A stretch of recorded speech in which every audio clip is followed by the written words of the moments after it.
Ah, hola, ¿qué tal? ¿Cómo andas, Alberto? ¿Todo bien? Sigue con una charla magistral por parte del doctor Medina Tanco, Gustavo Medina Tanco. Les voy a leer una reseña rápida de él. Bueno, no tan rápida. El doctor Medina Tanco nació en Argentina, donde realizó sus estudios de licenciatura en física, especializándose en plasmas magnetosféricos. Obtuvo su PhD en astrofísica en la Universidad de Sao Paulo, en Brasil, trabajando en aceleración por choques de supernovas y propagación galáctica de rayos cósmicos. Subsecuentemente se cambió al área de rayos cósmicos superenergéticos y realizó estancias postdoctorales en las universidades de Sao Paulo, Cambridge y Leeds, en el Reino Unido. Trabajó por varios años como profesor en la Universidad de Sao Paulo antes de mudarse a la Universidad Nacional Autónoma de México, donde actualmente se desempeña como investigador titular desde 2006 en el Instituto de Ciencias Nucleares. Él es responsable del grupo RECUAE, ¿sí lo escriben? Sí. Que es miembro de la colaboración internacional GEOB y del consorcio internacional GEM-EUSO. Fue el chair del comité científico de este último órgano internacional por más de 10 años y en la actualidad continúa siendo miembro de su comité ejecutivo. En 2011 creó en el Instituto de Ciencias Nucleares el Laboratorio de Instrumentación Espacial, LINX, del cual es responsable. Ha sido líder de la participación mexicana en la construcción de varios instrumentos científicos: los telescopios estratosféricos EUSO-Balloon, EUSO-SPB de la NASA, la cámara UV Mini-EUSO para la Estación Espacial Internacional, el diseño del telescopio espacial KEUSO como parte de la colaboración GEM-EUSO, así como también de proyectos exclusivamente mexicanos o liderados por México, como el telescopio de Muones Batata, la plataforma de servicios estratosféricos PISCI y el innovador sistema de telemetría y telecomunicación para aplicaciones estratosféricas de larga duración, además de nanosatélites NanoConnect y NanoSeed. Actualmente se encuentra desarrollando en cooperación con el Estado de Hidalgo una base de lanzamiento estratosférico y un centro de desarrollo tecnológico espacial asociado a la misma, la NAE, que presentará servicios de acceso estratosférico para ciencia e ingeniería en la academia y en la industria a nivel nacional e internacional. El doctor Medina Tanco también es el investigador principal y gerente de proyectos de la primera misión mexicana a la Luna, la cual desplegará sobre la superficie lunar un conjunto de robots pequeños autónomos para validar su capacidad de autoensamblado. Es coautor de más de 180 artículos científicos y revistas internacionales indexadas, 20 notas técnicas y 3 white papers.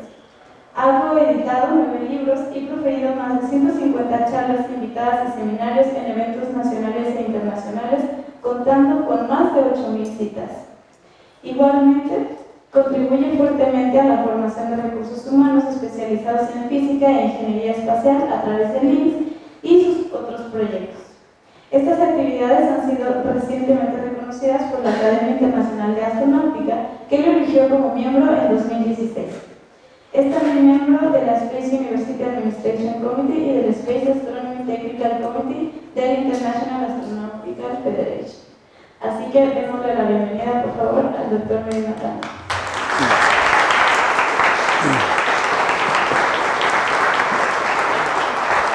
Vamos a ver si esta cosa arranca. Aquí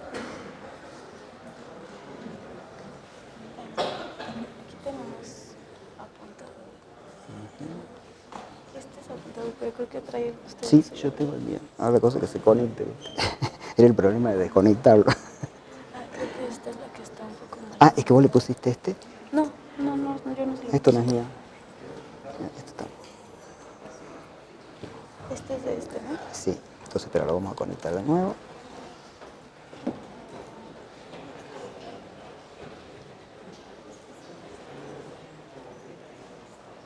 Ahí. No sé. No, ahí yo. Sí. Creo que ya, está perfecto. Ya. Muy bien, doctor. Ok, gracias. Sí, tengo un micrófono acá, no sé si anda. No, ese es solo para la transmisión en vivo. Ah.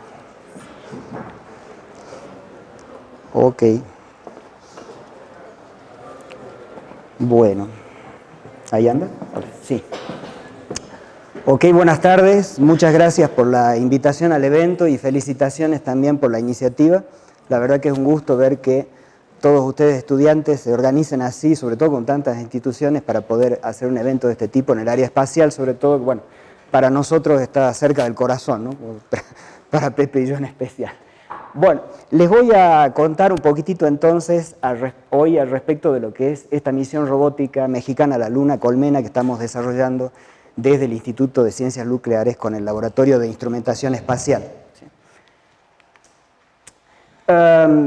Como fue un poquito mencionado por el doctor Valdés aquí al inicio, estamos viviendo una gran transformación en lo que es la tecnología espacial en estos últimos años, ¿sí? Básicamente a través de dos grandes procesos. Uno es la miniaturización y la generación de nuevas tecnologías, que esencialmente ha explotado en todas las áreas, ¿sí? Eso ha permitido disminuir no solo tamaños, sino disminuir masas, disminuir costos, disminuir riesgos, ¿sí? O volver riesgos más manejables, aunque crezcan, desde el punto de vista financiero. Por otro lado, no solo ha habido ese avance en esa parte de tecnología que, digamos, corresponde a lo que serían las cargas útiles que se envían al espacio, sino también en los medios para lanzarlo al espacio, ¿sí? Y ahí ha habido una transformación fundamental y muy, muy reciente de los últimos años, que inclusive implica no solo en un aumento de tecnologías, sino en el comienzo de la participación de la iniciativa privada en el acceso al espacio, en la participación efectiva de ellos, ¿sí? De hecho, ¿sí?, hasta hace poco tiempo esto hubiese parecido un contrasentido, ¿no? Como que algo estaba mal, un cohete yendo para abajo, ¿sí? Y esa es una gran transformación, el poder reutilizar cohetes, ¿sí? Eso tiene un impacto en nuestra área impresionante, porque esencialmente hasta el día de hoy, con lo que se usa como técnica de acceso al espacio, se envía un cohete, donde un cohete ustedes pensarán que es un cilindro lleno de combustible, pero es mucho más complejo que eso. Un motor de un cohete realmente es muchísimo más complejo que lo que es la turbina de un avión, ¿sí?, de un gran avión. Entonces es una cosa carísima, y nosotros estábamos tirando ese hardware cada vez que se hacía un vuelo. O sea, esencialmente era como si uno, para ir a Europa, en vez de comprar el pasaje del avión, comprar el avión y una vez que llega a Europa lo tira a la basura y después para volver compra otro avión, se vuelve y lo vuelve a tirar a la basura, ¿sí? Y ahora se puede recuperar, ¿sí? Esto esencialmente puede cambiar absolutamente todo el juego. Y eso lleva a otra cosa. Nosotros hemos crecido, ¿sí?, sobre todo los que somos, como ya se mencionaba acá, un poco más viejos, en un mundo en el cual el espacio estaba representado por eso, por un pequeño conjunto de grandes agencias espaciales, ¿sí?, a las que con el tiempo se fueron agregando algunas otras, más pequeñas, pero también de gran porte y de países con muchos recursos. Hoy en día ese panorama ha cambiado a esto, ¿sí? Es una explosión de agencias espaciales. Chicas, obviamente no tienen el mismo tamaño, pero sí tienen un gran impacto en cuanto a que esa reducción de costos ha permitido una democratización del espacio, del acceso al espacio, ¿sí? Antes era un privilegio básicamente de naciones con muchos recursos económicos. Y también abriendo la puerta, por primera vez, a la real exploración planetaria, ¿sí? Y cuando digo exploración me refiero también inclusive a la parte económica. De hecho, por primera vez en lo que es la historia del espacio, comienza a existir también un incentivo económico para empezar a usar el espacio, y no solo científico, ¿sí? Uno de ellos es que en los próximos, por ejemplo, 50, 60 años, ciertamente muchos metales preciosos, muchas tierras raras de las cuales depende nuestra tecnología actual en forma muy fuerte, van a empezar a escasear y a acabarse en la superficie de la Tierra, en la parte de la Tierra a la cual nosotros tenemos acceso, si bien puedan ser sumamente abundantes en el core de la Tierra, pero ahí son inalcanzables. Mientras que esos recursos son abundantes en asteroides, ¿sí? Y hay muchos asteroides inclusive que tienen órbitas muy próximas a la órbita terrestre, lo que los vuelve más fácil de explorarlo. Solo para que tengan una idea, un asteroide chiquito, del orden de 1 kilómetro de diámetro, puede llegar a tener hasta 150.000 millones de dólares en platino, nada más, ¿sí?, más otros metales preciosos. Por lo tanto, la minería de asteroides, ¿sí?, va a salir de lo que es la ciencia ficción probablemente en las próximas décadas para volverse una realidad, ¿sí? La minería de asteroides por parte de consorcios internacionales va a ser una realidad, ¿sí? Puede tardar un poco más, un poco menos, pero va a ser una realidad. Y es una realidad en la cual México no puede dejar de participar. Tenemos muchos problemas hoy en día y tenemos que atacarlos, pero también hay que mirar al futuro y hay que empezar a construir ese futuro, porque si no, cuando llegue el momento, pues vamos a estar demasiado atrás como para participar de él. Ahora, en esta área, en la cual ese tipo de exploraciones, cuando se abra realmente el espacio financieramente, poder participar en esos consorcios implica en poder tener algo como moneda de cambio para entrar. Tecnologías que sean de interés para participar ahí. Es muy difícil encontrar para un país emergente o para un país que no tiene todavía el grado de desarrollo espacial que tienen los otros que ya vienen desde hace décadas trabajando fuertemente ahí, es encontrar un nicho tecnológico para nosotros poder realmente tener una moneda de cambio tecnológica de importancia. Este proyecto lo que trata es de buscar casualmente un filón, un nicho tecnológico para desarrollar que nos permita estar en toda esa exploración espacial con algo que sea una tecnología valedera para nosotros. ¿Qué se va a usar en el espacio? Bueno, hay muchísimas tecnologías, pero una de ellas es robótica. Robótica, obviamente, ustedes ya ven, ya conocen, estos son realidades, ya robots que se han construido para espacio, ¿sí? Son la primera opción, la más compleja, pero hay otra posible opción, que es, en vez de irse a lo grande y sofisticado, es irse a lo pequeño y simple, ¿sí? Ustedes dirán, ¿qué ventajas puede tener eso? Pues muchas, ¿sí? Un robot de alta complejidad, como estos, tiene ventajas, obviamente, tiene dexteridad, acá lo ven ustedes manipulando objetos complejos, ¿sí? con dexteridad fina. Por otro lado, ciertamente van a tener tecnología artificial, la inteligencia artificial va a llegar antes que la exploración espacial económica, con certeza, ¿sí? Pero por otro lado, estas mismas ventajas vuelven a generar el mismo problema que tiene un ser humano en principio, que es fragilidad. Todo sistema de ingeniería que es complejo acaba siendo frágil, más en un ambiente muy agresivo como es el espacio. Por otro lado, no solo son frágiles, sino que son costosos y masivos, ¿sí? Entonces quiere decir que en una misión de esta yo no voy a poder llevar muchos de estos robots, llevaré unos pocos, ¿sí? Y si uno de esos se rompe, pues la misión puede ponerse en riesgo y se puede perder toda una misión completa, ¿sí? Pero por otro lado, en aplicaciones en asteroides, por ejemplo, tienen otro problema fundamental, es que son muy masivos. Por lo tanto, son muy difíciles de operar en superficies de pequeños cuerpos, donde la gravedad es muy chica. Por ejemplo, en un asteroide que tiene 1 kilómetro de diámetro, la gravedad es del orden de 10 a la menos 3G, ¿sí? Eso quiere decir que si yo como astronauta trato de mover un dedo, siquiera salgo eyectado, ¿sí? Salgo con velocidad de escape, ¿sí? Un robot haría lo mismo. Se iría básicamente. El mayor problema sería tratar de tenerlo permanentemente agarrado al asteroide sobre una superficie que encima es mineralógicamente desagregada. Por otro lado, si yo voy a robots chiquitos, puedo hacer uso de una serie de ventajas. La primera, desde el punto de vista operacional, es la autoorganización, ¿sí? Ustedes saben que cosas chicas y sin inteligencia pueden hacer cosas grandes y sofisticadas.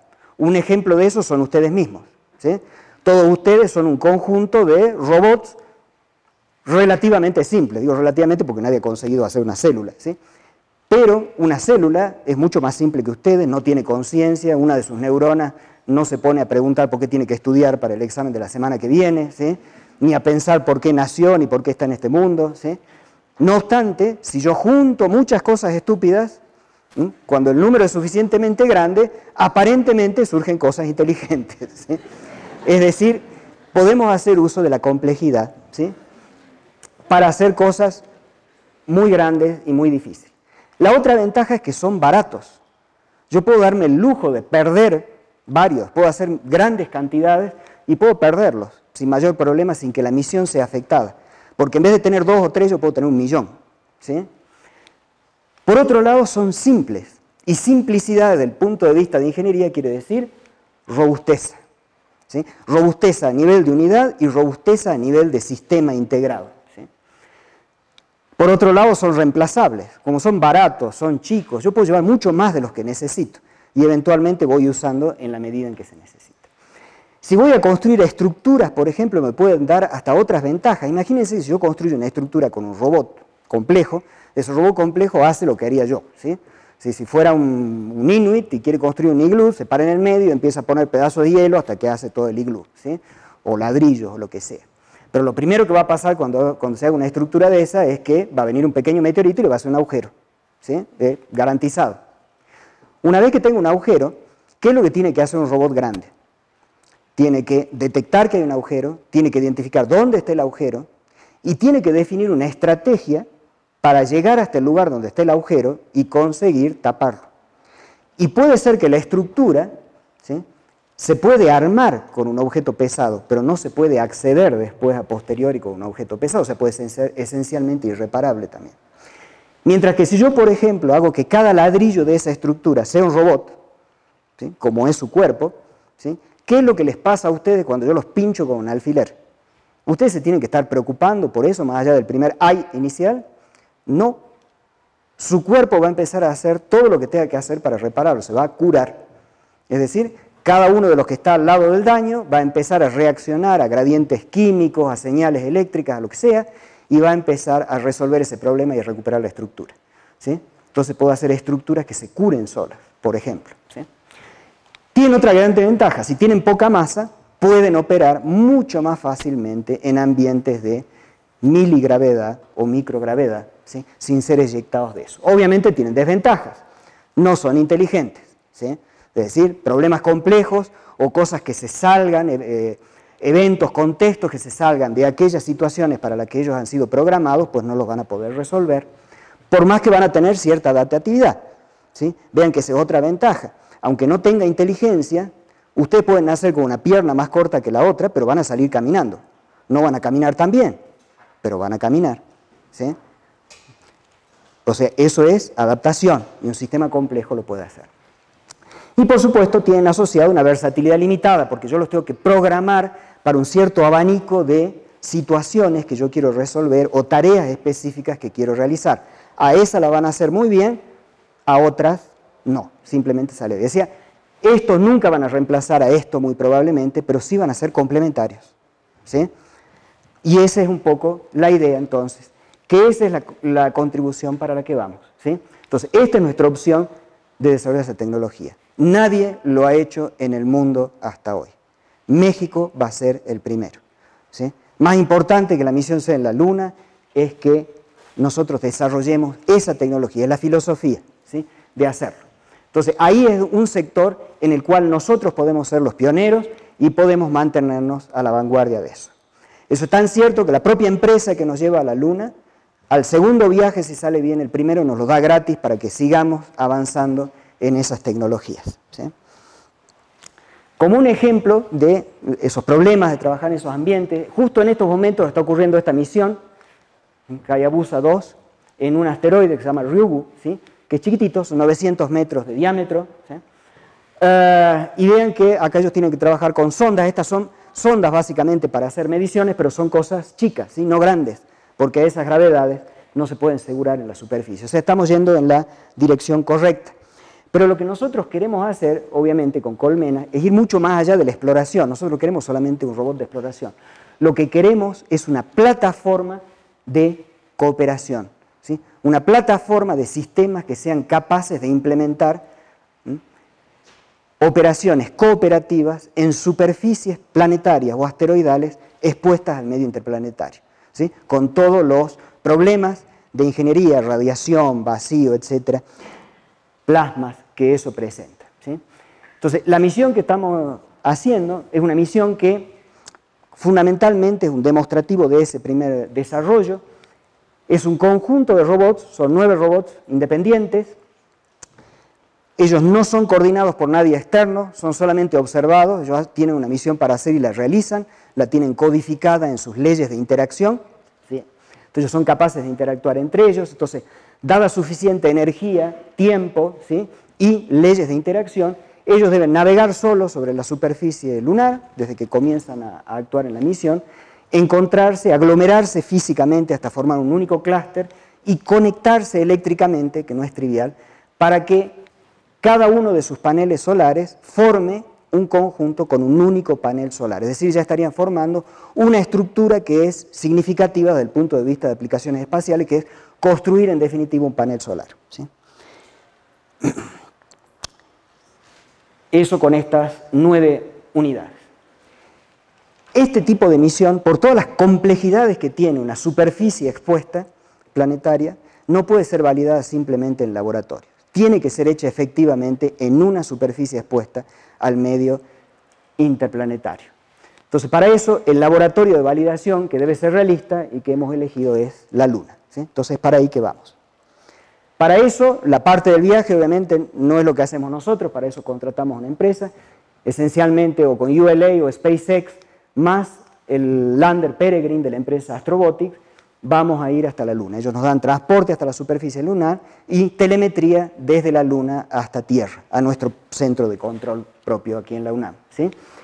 Esto es el lander básicamente y nosotros somos una carga útil que va dentro de ese lander. El lugar de alunizaje es el Lacus Mortis, está a 44 grados de latitud norte en la Luna, o sea, latitudes medias, ¿sí? Una región no explorada todavía. Acá la tienen un poco más de zoom, ¿sí? Es una región de transición entre mares y tierras altas, entonces una región compleja desde el punto de vista geológico también, en cuanto a tipos de regolita, etc. ¿Sí? Y es, bueno, justo en esta región, más o menos al borde de todo este material que es basáltico, en el cual ha caído ese cráter, donde vamos a alunizar. La misión en sí, entonces, es una carga útil dentro de ese módulo de alunizaje del Peregrine, ¿sí? ¿Y consta de qué? Primero, un módulo de despliegue y telemetría, que llamamos TTDM. Eso es básicamente el contenedor que lleva a todos los robots juntos, ¿sí? Que tiene que aguantar todas las condiciones del lanzamiento, vibración, etcétera, más el viaje en el espacio hasta llegar a la Luna, ¿sí? Más todas las condiciones de alunizaje, ¿sí? Y aparte de eso, brindar conexión para telemetría desde lo que es los robots y desde él mismo hacia el lander y hacia Tierra, ¿sí? Aparte de eso, tiene que haber un mecanismo de despliegue, o sea, de alguna forma hay que sacar los robots del lander y ponerlos sobre la superficie de la Luna, no es trivial. Por otro lado, obviamente, están los robots, que son 9, y se necesita también un mecanismo de validación de suceso de la misión, ¿sí? Que también está incluido dentro de eso. Y uno de los mayores desafíos es que todo eso, todos esos módulos, mecanismos de validación, robots, etcétera, deben tener una masa de no más de medio kilogramo, ¿sí? Que es esencialmente lo que hemos conseguido pagar, ¿sí? Pero también va a reforzar los objetivos de la misión, que es miniaturización, disminución de masa, ¿sí? Al máximo.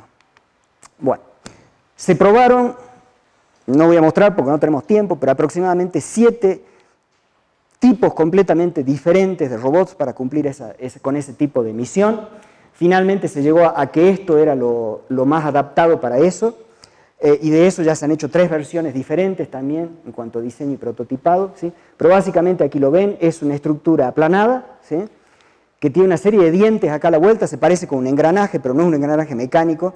Esos dientes son conectores eléctricos, o sea, está todo rodeado de conectores eléctricos para que se puedan conectar entre ellos independientemente de las direcciones en las cuales lleguen al ensamble.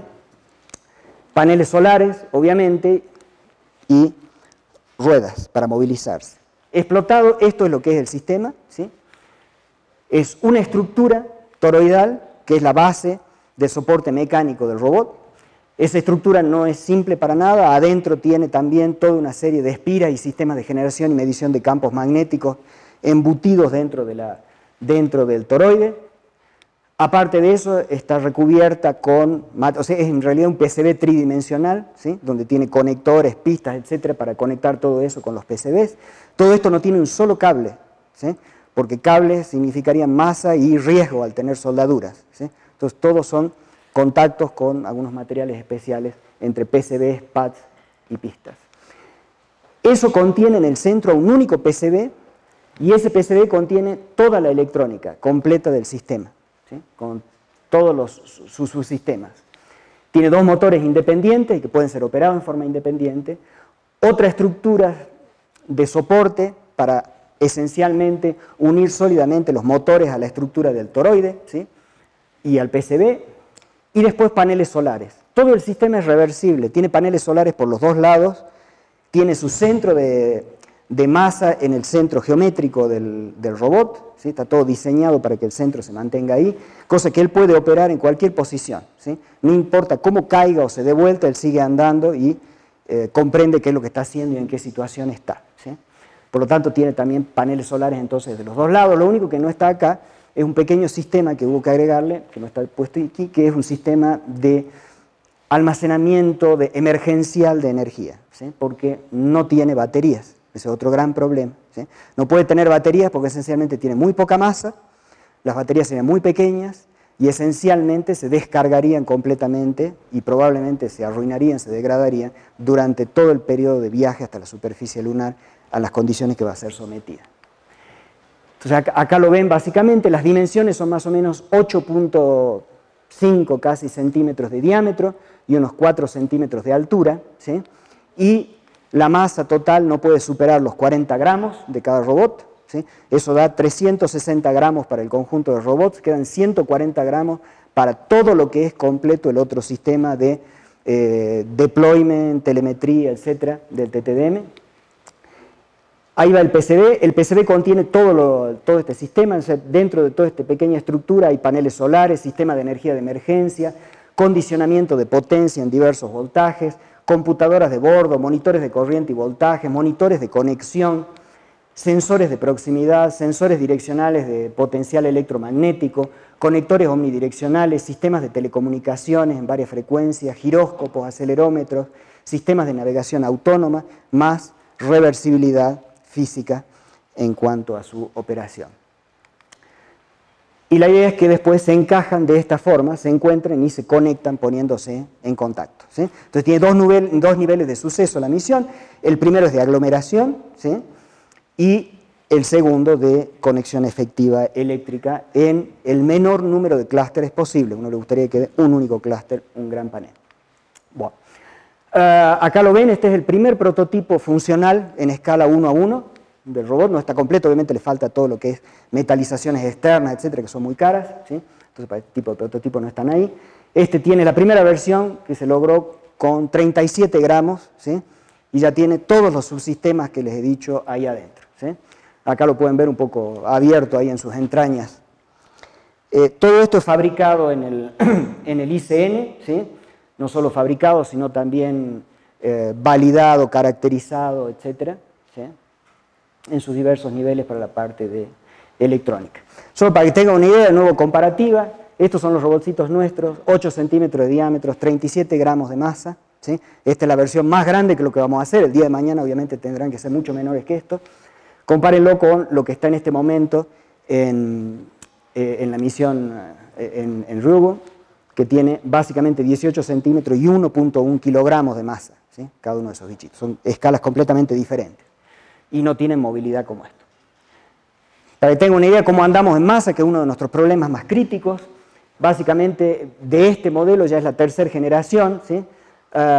Estamos esencialmente en este momento excedidos en un 10% de masa, básicamente. Acá en colores tienen codificado qué es lo que pensamos que se puede bajar en masa y se está trabajando fuertemente, ¿sí?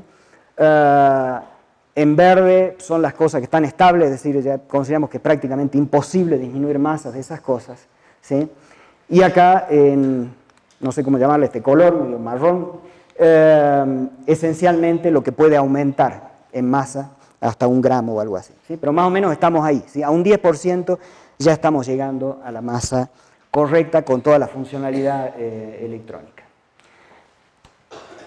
La parte de potencia en este tipo de robotcitos es muy desafiante en el sentido de que yo quiero miniaturizar, manteniendo complejidad, pero al miniaturizar estoy disminuyendo sus superficies externas y por lo tanto estoy disminuyendo su capacidad de captar energía solar, ¿sí? Y por lo tanto disminuyo la potencia, ¿sí?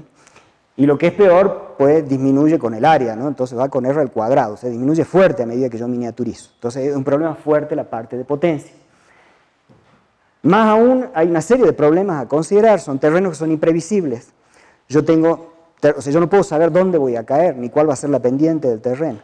Ya solamente por estar a esas latitudes, yo, dependiendo de la orientación del robot y de la hora del día, voy a tener diferentes sombras sobre los paneles solares producidas por las propias ruedas. Entonces, la propia mecánica, la estructura mecánica está hecha para impedir, para bloquear lo menor posible también la sombra sobre los paneles solares y modificarla. Pero hay imprevistos, ¿sí? O sea, el robot puede comenzar a subir una pequeña pendiente, en una posición en la cual la sombra aumenta, ¿sí? Y quedarse sin potencia. Y acuérdense que no tiene paneles, no tiene baterías, ¿sí? Entonces, es un problema complejo para hacerlo. Básicamente, la parte de celdas solares ha sido, y esto había un gran desafío. Tenemos básicamente dos modelos, unos con 2 celdas y otros con 4 celdas por cara, ¿sí? Estas cosas son muy caras y muy frágiles, porque para disminuir masa nuestros paneles no pueden tener ningún tipo de sustratos o de protecciones, ¿sí? Solamente coatings para cambiar propiedades físicas, pero nada mecánico, ¿sí? Entonces, por ejemplo, pero la ganancia es grande, pasar de 2 a 4 celdas, por ejemplo, podemos ganar 18% de potencia. El problema con el que estamos trabajando muy seriamente, esencialmente para ese tipo de celdas que estamos trabajando con arseniuro de galio, existen la generación actual de 23% de eficiencia y hay una nueva generación que está saliendo al mercado. Todo esto estoy hablando para aplicaciones espaciales, porque en esto sí tiene que ser de aplicaciones espaciales. Todo lo otro de los componentes, en la medida de lo posible, son componentes industriales específicamente calificados para la misión, ¿sí? Tanto térmicamente como desde el punto de vista de radiación, eventos, single event effects, etc.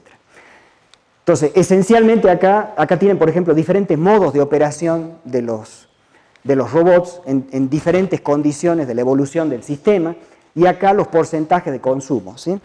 Vean que esencialmente, si queremos sobrevivir a todas las etapas, pues nos tenemos que ir a las de mayor eficiencia, la última generación en celdas fotoeléctricas, pero aparte de eso, también depende de la hora del día. O sea, si nosotros la misión la desarrollamos durante las primeras horas de la mañana en la Luna, ¿sí?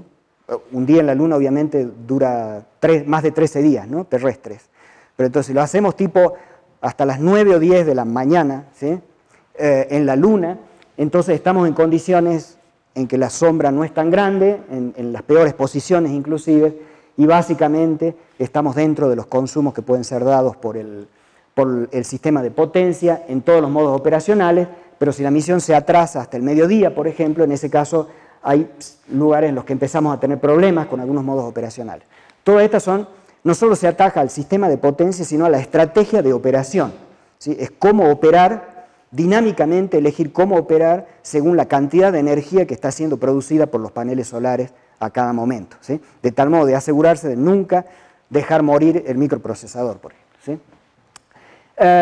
Pero dentro de eso tenemos ese problema. Entonces estamos trabajando muy fuertemente con la propia empresa productora de las celdas solares, una empresa americana que es una de nuestros patrocinadores también en la misión, y de hecho están tratando de desarrollar celdas con mayor eficiencia hechas para nuestra misión específicamente, ¿sí? Que se adapten a nuestras condiciones de utilización, ¿sí? Entonces eso es la parte del satélite, de los robots, pero obviamente está la otra parte que es el TTD. ¿Qué es lo que yo quiero como requerimiento sobre ese sistema de despliegue? ¿Sí? Yo necesito primero poner los robots sobre la superficie lunar, pero no solo eso. Como yo no tengo baterías, yo tengo que asegurarme que desde el momento en que yo caiga en la superficie lunar, tenga radiación solar suficiente como para empezar a funcionar, ¿sí? Entonces, por ejemplo, un sistema como un ascensor o algo así que me baje simplemente a la superficie, no me garantiza que yo no quede en la sombra del módulo de alunizaje. Y si quedo en la sombra del módulo de alunizaje, pues nunca me voy a prender. Simplemente voy a quedar ahí apagado, congelado, ¿sí? Entonces, de alguna forma hay que ser eyectado, ¿sí? Salir lejos directamente. Por otro lado, no solo eso, sino que ahora sí, desde el punto de vista del objetivo de la misión intenta demostrar que partiendo de una distribución aleatoria de los robots, ellos pueden solos juntarse en un único punto. Eso quiere decir que si yo, por ejemplo, los bajara de alguna forma y los hago salir caminando, pues ellos ya salen todos formados. Quiere decir que tendría que implementar otro sistema de aleatorización para después recién empezar la misión con la aglomeración de los robots. Entonces, una eyección me permite obtener las dos cosas al mismo tiempo. Lanzarlos lejos, lo suficientemente lejos para asegurar que no estén en la sombra del lander, independiente de la hora de la misión, y que caigan en forma aleatoria. Por supuesto pueden caer de cualquier forma, y es por eso también que son reversibles, ¿sí? Y no importa de qué lado caigan, salen andando. Entonces, de esto se hicieron dos grandes modelos. El primero, que es realmente el que más me gusta y me hubiese gustado realizar, y el más innovador, fue un airbag, ¿sí? Entonces, directamente hacer una explosión con un airbag para eyectarlo. Eso tiene una serie de ventajas desde el punto de vista técnico, muy grande, y desde el punto de vista de masa, aparte de la originalidad total de ese mecanismo. El problema está en los explosivos, ¿sí? O sea, eso, todo el estudio, pero si ustedes son alumnos de la UNAM y empiezan a buscar en Google explosivos, ¿sí?, van a ver que rápidamente van a empezar a recibir llamadas de entidades policíacas internacionales, ¿sí? No es fácil trabajar con explosivos ahí. Y la Sedena, lamentablemente, no se animó a entrar a hacer un explosivo para esas condiciones. Pero bueno, se avanzó bastante en eso y un proyecto que queda ahí realmente para otra misión. Entonces, lo que se optó, que tiene algunas desventajas desde el punto de vista de masa y riesgo, es realmente guardar esa energía en forma mecánica, es decir, guardar la energía para liberarlo en un resorte. Y esencialmente, pues nos fuimos a lo más antiguo y mejor probado, que es la catapulta, ¿sí? Entonces, esto es una catapulta, ¿sí? Una catapulta que está comprimida, ¿sí? Está apoyada sobre el deck y está comprimida directamente con un sistema que la tiene tensa, y ese sistema después, con un sistema de corte en el momento adecuado, la libera para salir, ¿sí? Esa catapulta tiene toda su electrónica también, que es bastante sofisticada, tiene condicionamientos de potencia, computadoras de bordo, automonitoreo interno, tiene sistemas de armado y de disparo, ¿sí? Porque tiene que ser sumamente seguro esta cosa. Va a ser, el propio lander no va a ir él solo en un cohete, él va a ir arriba probablemente de un satélite de telecomunicaciones tal vez, entonces esto no se puede disparar dentro de la cofia del cohete y causar un daño a un satélite que está abajo, ¿sí? Entonces es una cosa muy segura. Por lo tanto, tiene sistemas de armado y de disparo con códigos de seguridad que nunca están guardados en el hardware, o sea, los códigos están en tierra, uno solo los envía en el momento de la activación para armar el sistema, y después con comandos secundarios se produce el disparo de los robots. Más toda la parte de telemetría y telecomunicaciones con el lander y con tierra, y la parte de recepción de telemetría de los robots. No se comunica con los robots porque no les dice qué hacer, pero sí los escucha. Recibe datos de ellos y valida qué es lo que está pasando con la evolución del sistema.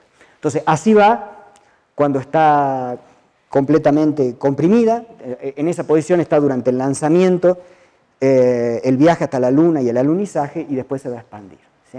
Eso tiene también, los robots tienen que ir muy bien asegurados ahí arriba para no soltarse con las vibraciones del lanzamiento dentro de la cofia del cohete, ni salirse del TTDM en cuanto el lander está viajando a la Luna y perderse en el espacio, ¿sí?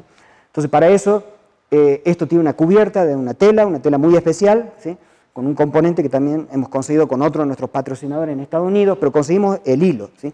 De hecho, a todas estas telas las estamos tejiendo nosotros mismos también para esto, ¿sí? Y son telas que son capaces de aguantar radiación y que tienen gran resistencia también, inclusive mecánica, ¿sí? De hecho, con un hilo de estos muy fino yo puedo levantar un botellón de 20 litros de agua, ¿sí? Sin que se corte ese hilo, esa fibra submilimétrica, ¿sí? Esto es el sistema desplegado, si quieren, justo antes de la inyección, a 45 grados de la eyección, y de acá van a ser eyectados. Hasta ahí la cofia se cubre, o sea, el sistema de corte corta uno de los hilos que sostiene todo el sistema, y eso automáticamente libera todo, o sea, hay un único punto de corte para liberar todo eso. Queríamos usar, dada la criticalidad de ese sistema, un sistema de corte calificado espacialmente, pero lamentablemente, pese a que la empresa que lo fabrica es uno de nuestros patrocinadores también, ese componente es pues calificado como de seguridad nacional por Estados Unidos, entonces no lo pudimos importar, por lo tanto, bueno, lo estamos desarrollando nosotros acá en México, con lo cual pues, será un beneficio adicional, vamos a tener nuestro propio sistema de corte, ¿sí? Gracias, Mr. Trump. Si lo ven en la superficie de la Luna, esto se vería más o menos así. Esto es el lander, ¿sí? Nosotros estamos en un deck, obviamente hay otras cargas útiles, instrumentos de medición en esas plataformas. Ahí estará el sistema plegado y después, cuando se haya asentado el regolite y se hayan disipado los gases, porque también se vacían los motores y se elimina todo el combustible que haya en el lander antes de iniciar operaciones. Entonces, eso llevará algunas horas lunares, digamos, 2, 3 días tal vez, hasta esperar que se asiente todo. Para que se den una idea, la Luna casi no tiene atmósfera, tiene un mínimo de atmósfera, pero es tan poca que cuando una de estas naves aterriza, esencialmente modifica toda la atmósfera de toda la Luna, ¿sí? O sea, hay más gas en estos tanques, más gas residual que en toda la atmósfera lunar. Entonces hay que esperar que eso se disipe.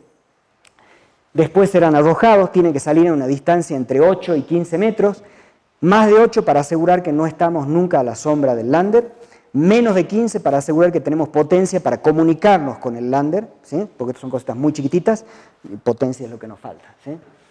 Acá tenemos acá para que lo vean más real, esto es una maqueta que hicimos de uno de los sectores del lander, o sea, esto está a escala 1 en 1, así es, esto es como un cuarto del deck con su tanque de combustible y esta sería la localización nuestra a escala acá, ¿sí? Es de ahí donde somos lanzados. Hay una serie de desafíos en todo esto, ¿sí? Que pasan por, esencialmente, todo lo que es el medio ambiente de la misión, ¿sí? Entonces, por ejemplo, uno de ellos es la parte térmica, ¿sí? Entonces, porque estas son simulaciones, todo lo que les muestro son cálculos hechos por nosotros, ¿sí? Por alumnos, como ustedes que trabajan en nuestro laboratorio, ¿sí? Estas son simulaciones tridimensionales térmicas en detalle de todo el lander, absolutamente toda la estructura mecánica, ¿sí? Esto es cómo evoluciona un día lunar, ¿sí? Y cómo evolucionan las temperaturas. Vean que tenemos gran amplitud térmica, esto está a menos 120 grados centígrados, la otra parte está a más 120 grados centígrados del lado del Sol, ¿sí? Tal vez se los vuelvo a poner mientras hablo del otro. Vean entonces que nosotros no podemos estar en cualquier lugar, no podemos estar hacia el norte, tenemos que estar ubicados hacia el este o hacia el sur en el deck. El lander se aluniza con una orientación, ¿sí? Porque tiene sus propios paneles solares. Entonces los decks nuestros, con esto también demostramos al lanzador cuáles son las posiciones que nosotros necesitamos para lanzar. Entonces la misión nuestra empezaría a la mañana, quiere decir que estaríamos hacia el este recibiendo el sol o hacia el sur para trabajar durante las primeras horas y hasta el mediodía, ¿sí? Las temperaturas son muy grandes, esto a media mañana, que es cuando creemos que empezaríamos, esto está, vean acá más o menos, a 120 grados centígrados y acá está como a 90 grados centígrados los robots. Estos son cada uno de los robots acomodados en el sistema de despliegue antes de ser lanzados. Estos son ellos ya en la superficie lunar, ¿sí? Vean que también pueden tener temperaturas altas, más o menos entre 80 y 100 grados centígrados, es la temperatura de operación de los sistemas, ¿sí? Entonces, uno de esos problemas es la parte térmica. Yo puedo tener en la misma estructura de esa una parte del sistema que está a 100 grados centígrados y a 2 o 3 centímetros de eso puedo tener un pedazo de electrónica que está en la sombra dentro del propio robot a menos 100 grados centígrados, ¿sí? Y todo tiene que trabajar mecánica y eléctricamente, ¿sí? Pero el gran problema real, y es el problema que define a esto como un área en sí misma, es esencialmente el regolito, ¿sí? La Luna, como cualquier asteroide, como cualquier cuerpo que no tiene una atmósfera y está inmersa dentro del medio interplanetario, está siendo permanentemente bombardeada por micrometeoritos que cuando tengo una atmósfera no llegan porque se queman en la atmósfera, pero si no tengo atmósfera sí llegan a la superficie, y por partículas de alta energía del viento solar, ¿sí? Más fotones, ¿sí? De ultravioleta especialmente, que van a llegar sin ninguna atenuación a la superficie de ese cuerpo. Eso hace que, a pesar de que no haya erosión por vientos, por mareas, como hay acá en la Tierra, haya erosión por micrometeoritos y por partículas de alta energía. Y entonces la superficie se fragmenta. Toda la superficie de la Luna o de cualquier asteroide está cubierta de una arena muy fina que se llama regolito. Esa arena es una arena muy especial porque es producida por fragmentación, no por abrasión, es por impacto. En la Tierra, cuando yo formo arenas, las formo por abrasión. En general, van rodando de una forma, ya sea por el viento o por el agua. Quiere decir que los granos van a ser, en general, a pequeña escala, arredondados, ¿sí? Y por otro lado, siempre voy a tener una escala mínima, porque en la Tierra siempre acabo teniendo agua, y si es muy chico se disuelve, ¿sí? Entonces tengo un corte en la función de distribución. En estas cosas no, esencialmente se fragmenta y se fragmenta y se fragmenta hasta cualquier tamaño. Entonces hay granos sumamente chiquitos, ¿sí? Si bien tienen en media dimensiones del orden de las decenas de micrómetros, como vamos a ver, pueden llegar a dimensiones nanométricas también, ¿sí? Toda la superficie está cubierta entonces por algo así como entre 20 y 100 metros de esta arena, en toda la Luna. Cada vez que hay impactos de meteoritos en la Luna vibra y el polvo se acomoda y se mezcla, ¿sí? Entonces está todo ese polvo ahí. Como ha sido producido por fragmentación, este polvo no es para nada esférico, ¿sí? Ese polvo tiene formas como esto, parece más vidrio molido, ¿sí? Es sumamente abrasivo en todos los tamaños. Eso hace que mecánicamente se comporte en forma extraña. Por ejemplo, si yo lo comprimo, se compacta y se endurece, ¿sí? Ahora, tiene otro problema, que al ser tan chicos y tan abrasivos, entran absolutamente en todo. No hay forma de impedir que ese polvo entre en cualquier cosa, ¿sí? Entonces, primero, cuando Armstrong bajó a la Luna, si ustedes se acuerdan de haber visto esas filmaciones, el primero prueba con el pie. ¿Por qué prueba con el pie? Porque nadie se había parado en el regolito, ¿sí? Entonces había un cierto miedo de que si él se bajaba, se hundiera en la arena. Y chao Armstrong, ¿sí? Se acabó. Por eso es que prueba, ¿sí? Prueba porque tiene miedo. Ahora, la otra cosa, y también fue una sorpresa, sobre todo en las primeras misiones, es que a posteriori, y esto ya he hablado con gente de la NASA que ha participado en esas misiones, analizando los trajes que se usaron, si la caminata de los primeros astronautas hubiese durado 2 horas más, morían.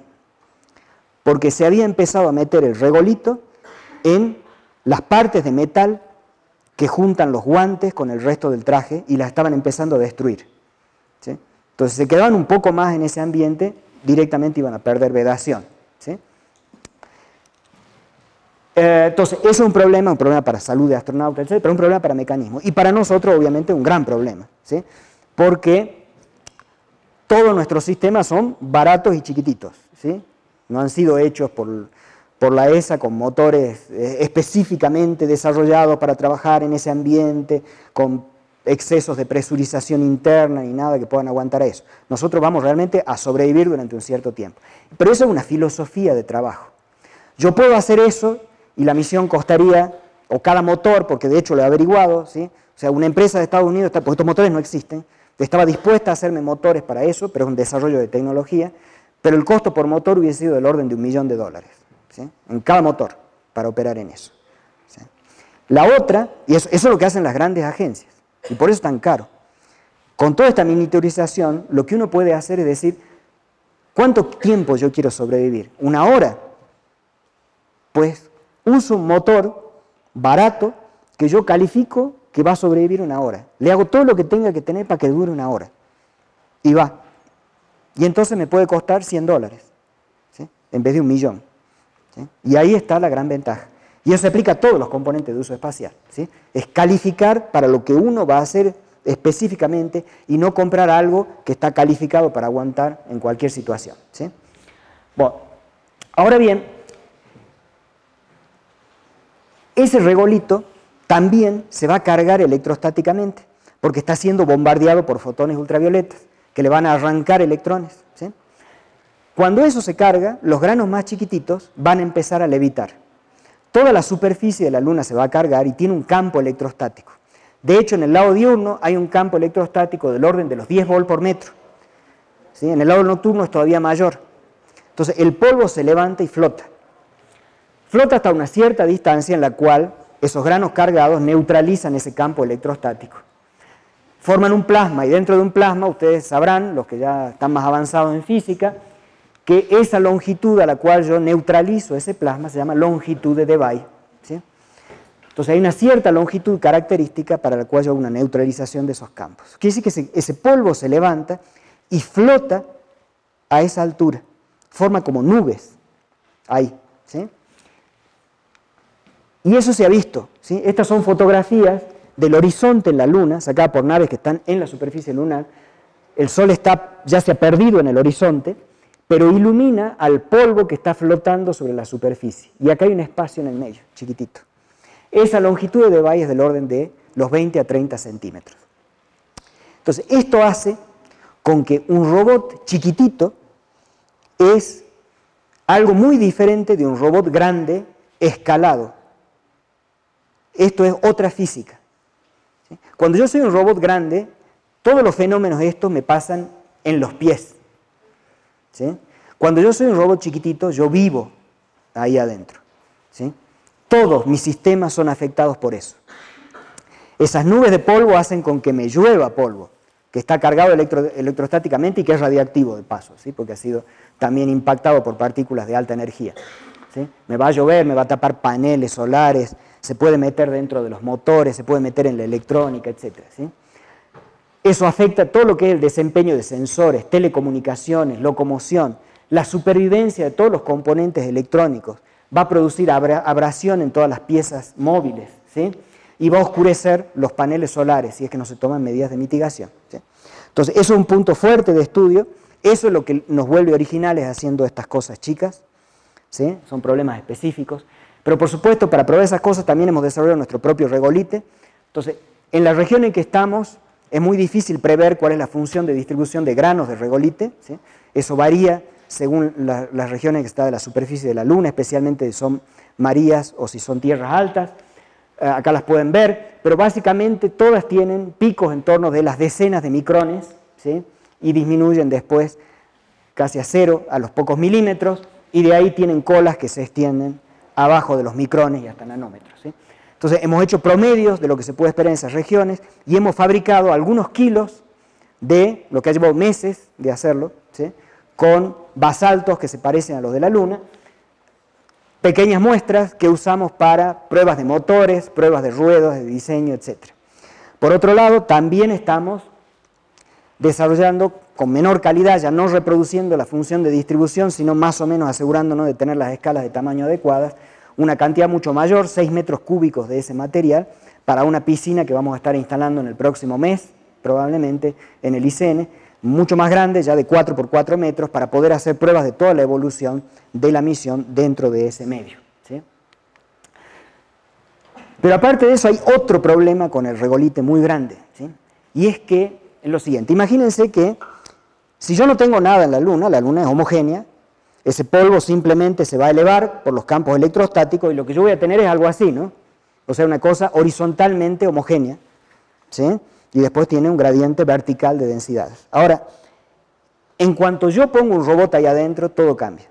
Estas son también simulaciones tridimensionales nuestras de cargas electrostáticas de cuerpos inmersos en esos plasmas polvorosos, ¿sí? Y de la superficie de la Luna. Esto también son hechas por alumnos como ustedes. Entonces, cuando yo pongo un robot ahí, chiquitito, ¿sí? Todo esto cambia, ¿sí? Ese robot comienza a afectar todos los campos eléctricos que ya había sobre la superficie de la Luna y toda la dinámica del polvo que había ahí. Fíjense que tengo órdenes de magnitud de variación en la densidad del polvo, ¿sí? Acá se ven nada más que 5 órdenes de magnitud, pero realmente eso es porque está truncada la escala. En realidad hay 10 órdenes de magnitud en densidad en la variación del polvo solo por meter una perturbación dentro de ese sistema, con un sistema que tiene diferentes componentes con diferentes permitividades.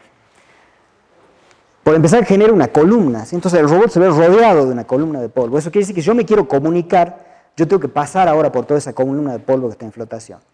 Ese polvo, que es muy leve, también está cargado, por lo tanto tiene un momento dipolar electrostático, por lo tanto yo envío una onda, se polariza, ¿sí? Y por lo tanto va a acabar polarizando mis ondas de comunicaciones o de sensores, ¿sí? Si yo trato de ver a través de ese polvo con sensores luminosos, pues no lo voy a hacer, se va a difractar, no puedo tener sensores de proximidad de ese tipo, ¿sí? Por otro lado, si lo vemos acá en un zoom, yo puedo tener grandes variaciones de densidad de polvo. Yo puedo llegar a tener acá densidades muy muy altas, justo abajo del robot, cerca de las ruedas y de los motores y de la electrónica, ¿sí? Y ese polvo puede entrar dentro de todos esos mecanismos y dañarlo. Entonces hay que tomar estrategias de mitigación de todos esos daños.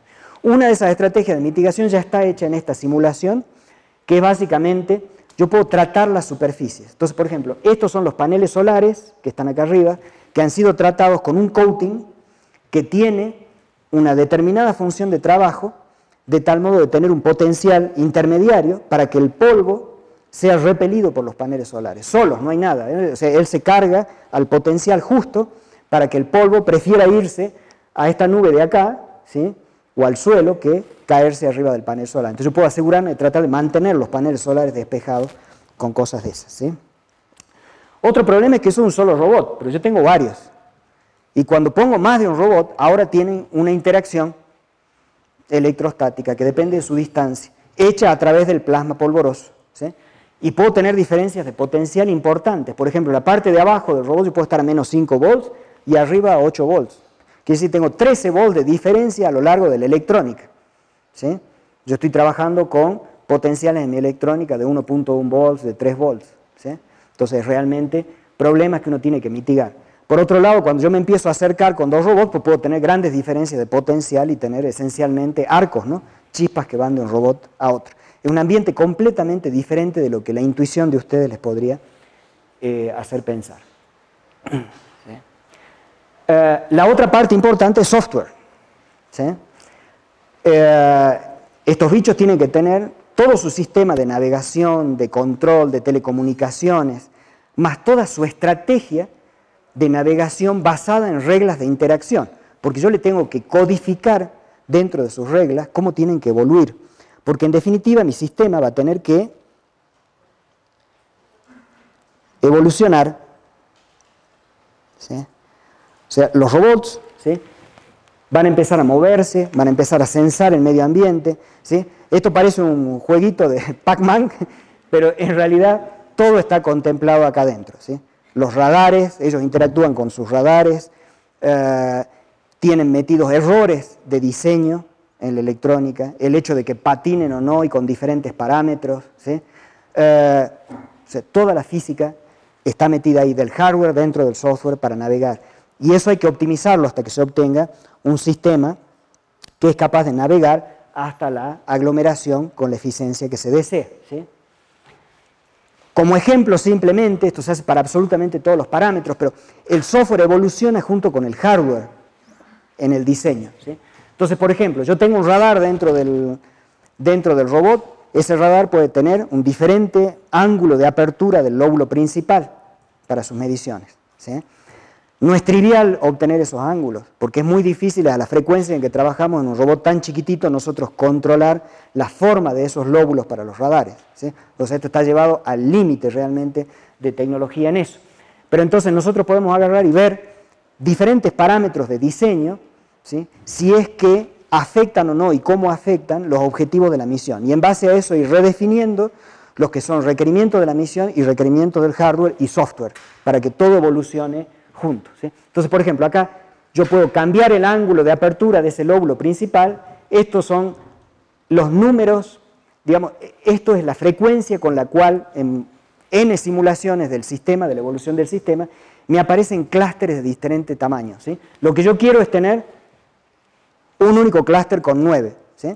Entonces lo que veo es cómo me afecta cambiar esos ángulos. Entonces vean, por ejemplo, acá que conseguimos esencialmente casi siempre obtener 9 clústeres, o sea, no se quedan en pequeños grupos, sino consigo ya en este momento, con la electrónica y la estrategia que tenemos operacionales, hacer eso, y conseguimos independizarnos bastante de ese ángulo.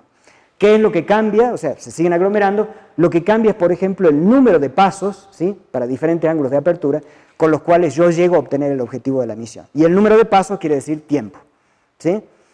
Tiempo, porque yo puedo traducir el número de pasos en tiempo, modificando ¿qué cosa?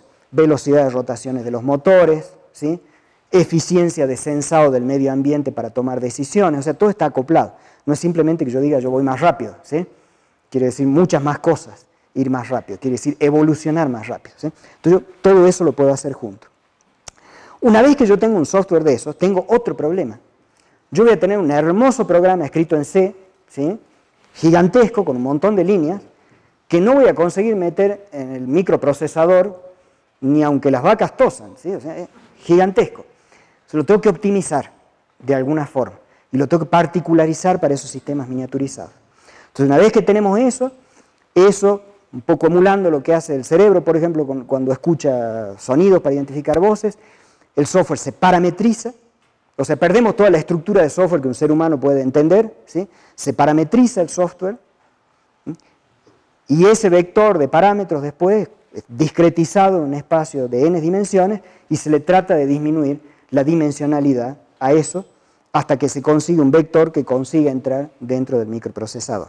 Para eso, por ejemplo, se usan ya algoritmos genéticos, una vez que se tiene un vector que define el software, ¿sí? Se lo hace evolucionar a ese software vectorizado hasta que se llega a un software que es eficiente y compacto para entrar dentro del microprocesador, ¿sí? Entonces son todos procesos que están en juego y realizándose.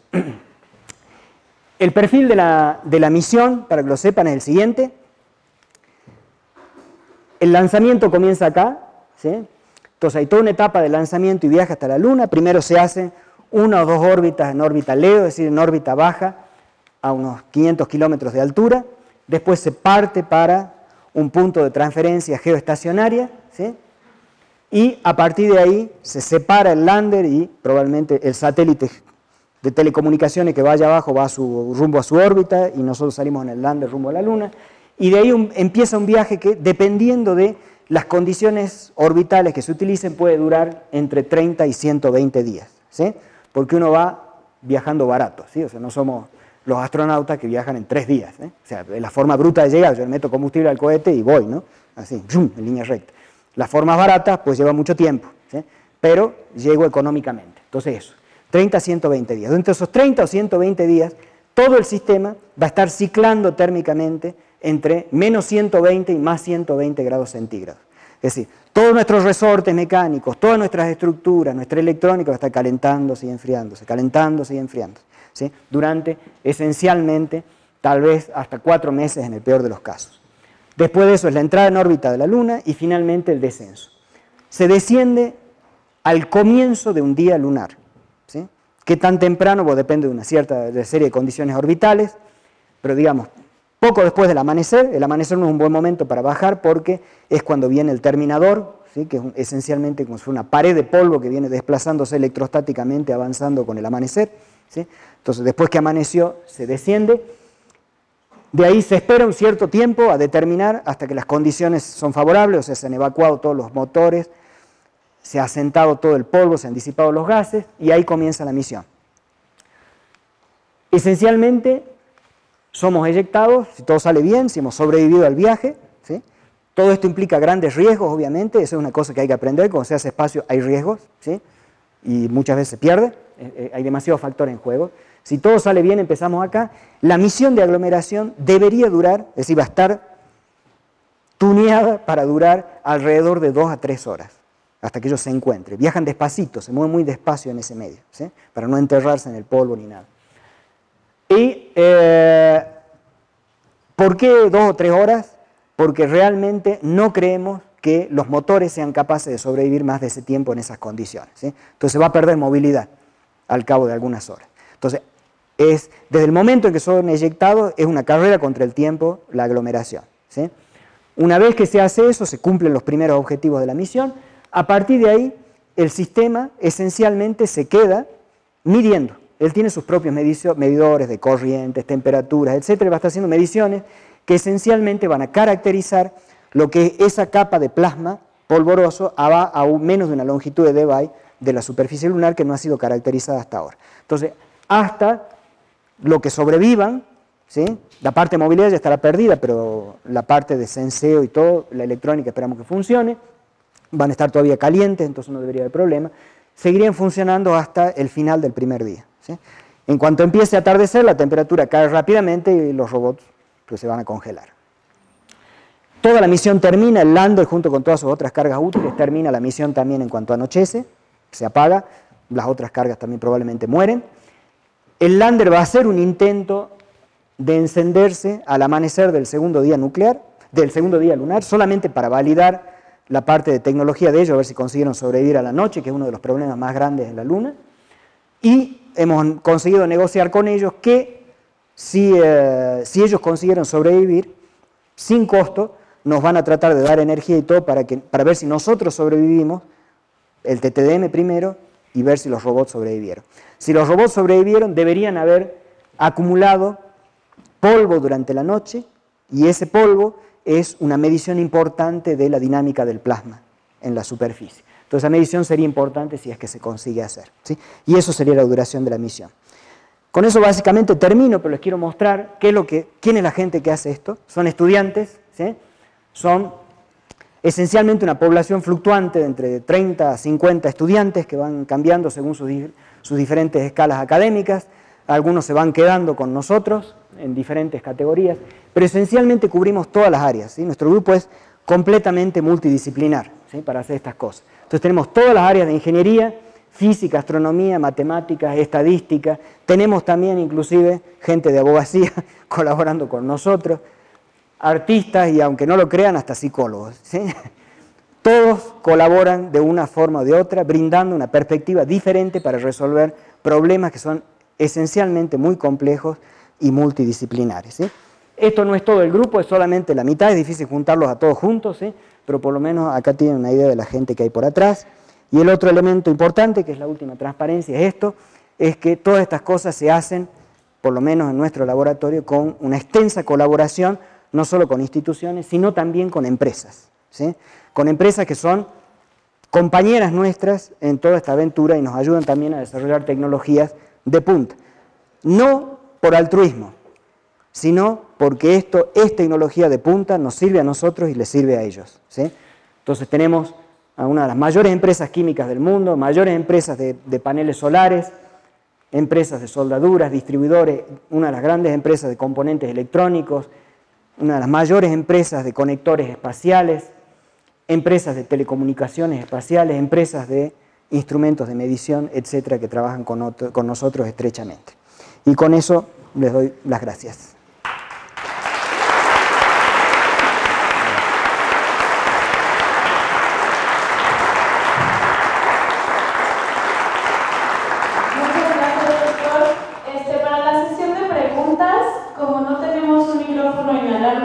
Quien quiera preguntar, por favor, puede hacer una fila de este lado y les vamos a pasar el micrófono. Si tienen voz fuerte, pueden gritar también. Hola, doctor. Muchas gracias por su plática. Mi duda es en cuanto a la irradiación solar que llega a la Luna. Como si tienen el dato, ¿cuántas veces más es la que llega a la superficie de la Tierra? ¿Y cómo afecta esto al desempeño de los robots? Bueno, depende de la longitud de onda, porque la única diferencia que tenés es la atmósfera. Esencialmente, la Tierra y la Luna están a la misma distancia del Sol, ¿sí?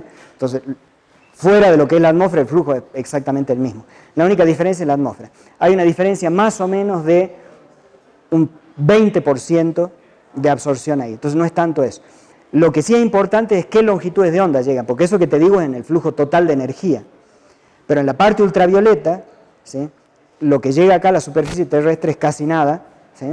La capa de ozono lo elimina, por eso que nosotros podemos estar acá. En la Luna eso llega completo, y eso hace toda la diferencia, porque eso es lo que te va a cargar electrostáticamente toda esa superficie, porque eso sí, son fotones que tienen energía suficiente para sacarte electrones más allá de la función de trabajo de tus superficies, ¿sí?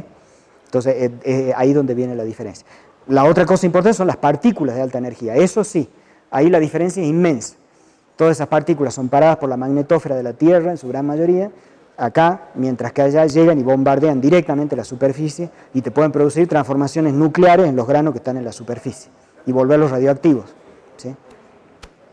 De nada. ¿Qué tal? Muchas gracias. Yo tengo la duda, yo sé que es como parte del reto hacer que el robot tenga el peso necesario para mandar a lo mucho medio kilogramo a la Luna, pero ¿qué tan viable sería que se pudiera aumentar? No sé, que a lo mejor el robot se pudiera disminuir tanto de masa, pero sí que se pudiera subir un poco más el presupuesto como para mandar 100 gramos. Y pues ya que estamos por ahí, si me puede satisfacer la curiosidad de cuánto cuesta mandar medio kilogramo a la Luna. Bueno, El precio no te lo voy a decir por una razón muy simple, es que tenemos non-disclosures agreements firmados con las empresas lanzadoras. Entonces, por eso no te lo puedo decir, sobre todo porque nosotros hemos pagado. Lo que sí te puedo decir es que tenemos un descuento fabuloso. O sea, estamos pagando menos de la mitad de lo que cuesta el kilogramo de masa. La otra cosa que te puedo decir es que menos de la mitad es un montón de dinero, ¿sí? Entonces, si nos pasamos en peso, realmente no tenemos dinero para pagar. Lo que no quiere decir que si toda nuestra carga útil supera la masa que hemos pagado no te voy a decir una barbaridad, pero superemos en un 5%, pues yo creo que podría negociar tranquilamente con la empresa que nos lo den gratis, ¿sí? Si lo superamos por poco a una de esas cosas. Pero no lo podemos superar por mucho más que eso, ¿sí? Porque inclusive también hay un momento para hacer esas negociaciones, porque todo se va llenando de otros clientes. Y vos, no un camión que pueda llevar, metemos un cajón más y va, ¿no? O sea, todo está dimensionado para una cierta masa. Entonces, esencialmente, el kilogramo que yo no compré, lo compró otro, ¿sí? Y no hay más kilogramos disponibles, ¿sí? Pequeñas diferencias, sí. De hecho, yo he hecho muchísimas negociaciones, ¿sí? Por ejemplo, inicialmente, claro, para ellos y para los otros clientes el precio a ese nivel no es un problema, pero para nosotros sí. Entonces, por ejemplo, toda la interfase nuestra con ellos es un único conector. Pues ese conector es así de grande, ¿sí? Y pesa como 120 gramos. Imagínate, para mí toda mi misión se me va en el conector. Por suerte, uno de nuestros patrocinadores, ¿sí? Es la empresa que produce esos conectores, ¿sí? Entonces, lo que yo hice fue ir a Estados Unidos, hablar con la empresa que produce los conectores, ver si ellos no tienen otro tipo de conector que obedezca a los requerimientos de la misión y que se pueda aplicar. Entonces, bueno, así fuimos haciendo cosas. Entonces, primera cosa, ese conector tenía 35 vías de comunicación, pero yo solo uso 12. Entonces, lo primero que hice es negociar que me dejaran usar un conector más chico. Eso para una empresa tiene costo, porque para ellos es fácil hacer todo igual, ¿sí? Tiene costo porque tienen que meter ingenieros, estudiar, analizar y todo. Bueno, conseguí negociar eso.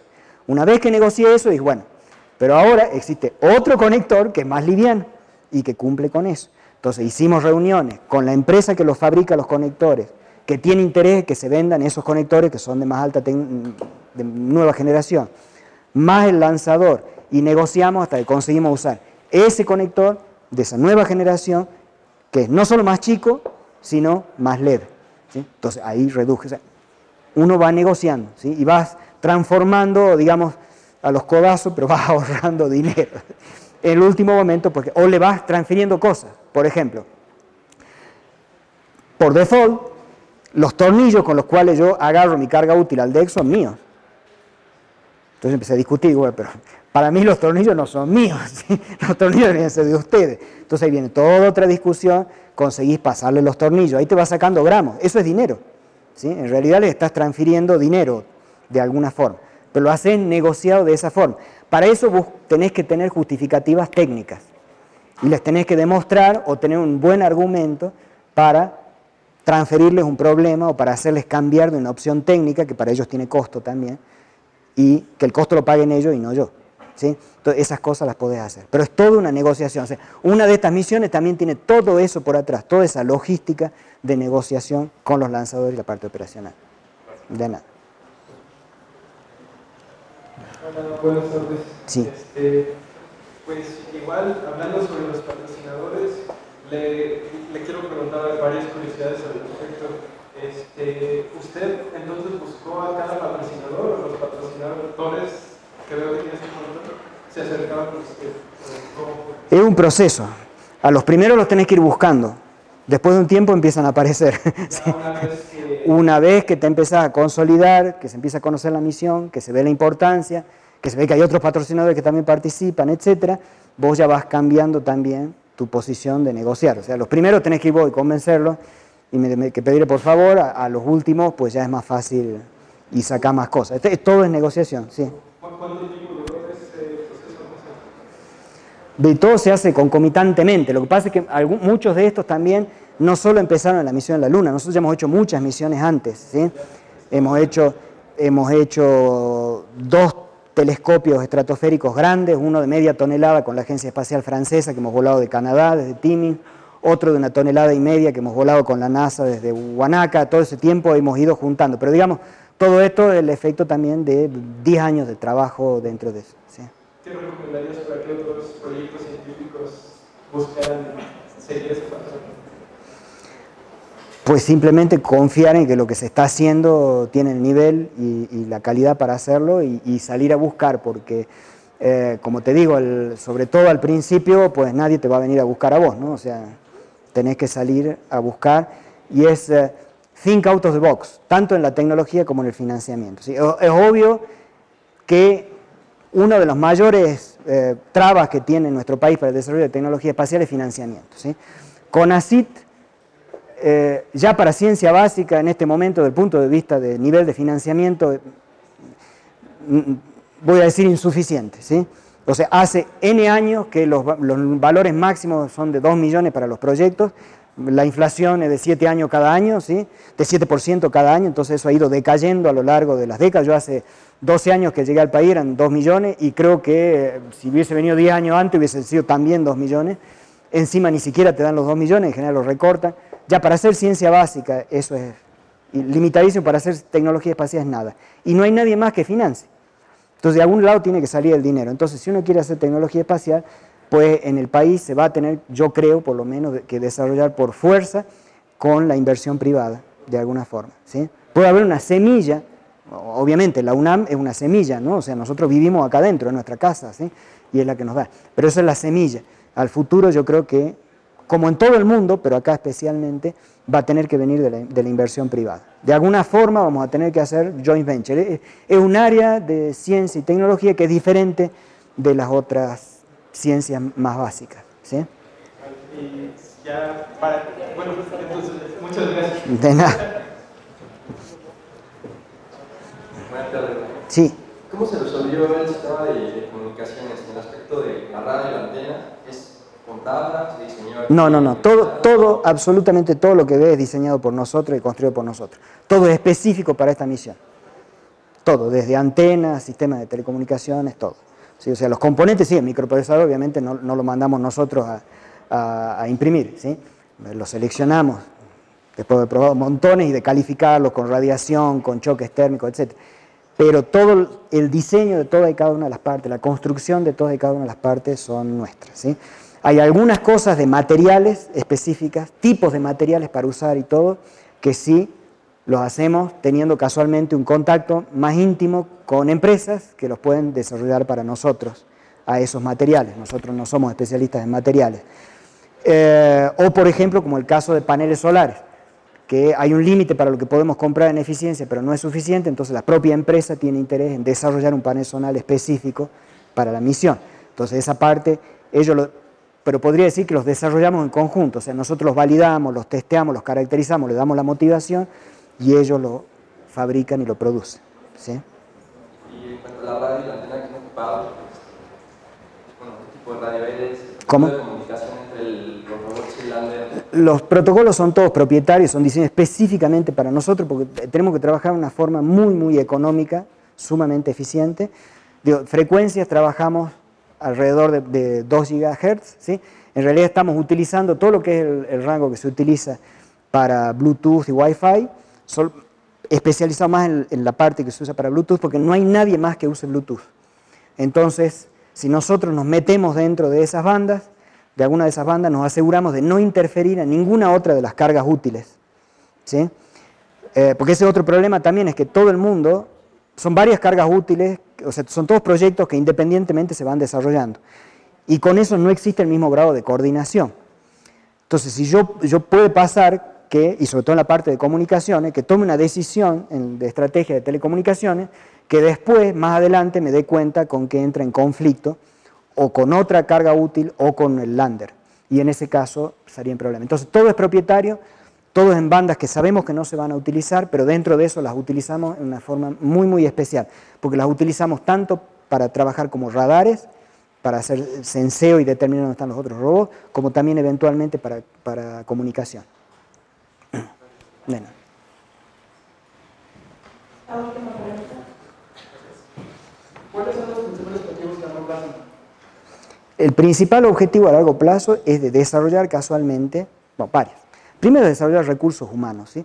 Porque con todo esto vos vas desarrollando toda una serie de expertices en diferentes áreas, ¿sí? Entonces, ese es un objetivo fundamental, porque es casualmente recursos humanos, un recurso en estas áreas que no tenemos, ¿sí? Y solo se puede hacer efectivamente construyendo cosas reales en misiones reales, ¿sí? Entonces, ese es un objetivo fundamental. El otro, un objetivo estratégico, como decía inicialmente, es definir un nicho de tecnología en esa área de exploración planetaria asteroidal para México, ¿sí? Que después se puede expandir a otras áreas de aplicaciones espaciales, ¿sí? Pero que es el de robótica miniaturizada, trabajando en forma autoorganizada, ¿sí? Entonces, esta misión no es la misión a la Luna, es la primera misión. Después viene la segunda y la tercera y la cuarta. O sea, tenemos ideas del tipo de, por ejemplo, si queremos hacer exploración minera, es hacer robots que sean esencialmente, por ejemplo, como lombrices. Yo llevo un asteroide, las tiro a las lombrices, y las lombrices empiezan a comerse al asteroide y a beneficiar minerales ellas mismas y a concentrarlos en algunos lugares de los cuales después otra entidad los va a recoger, ¿sí? Cosas por el estilo. Entonces, miniaturizar y agregarle funcionalidad operacional. De nada. Pues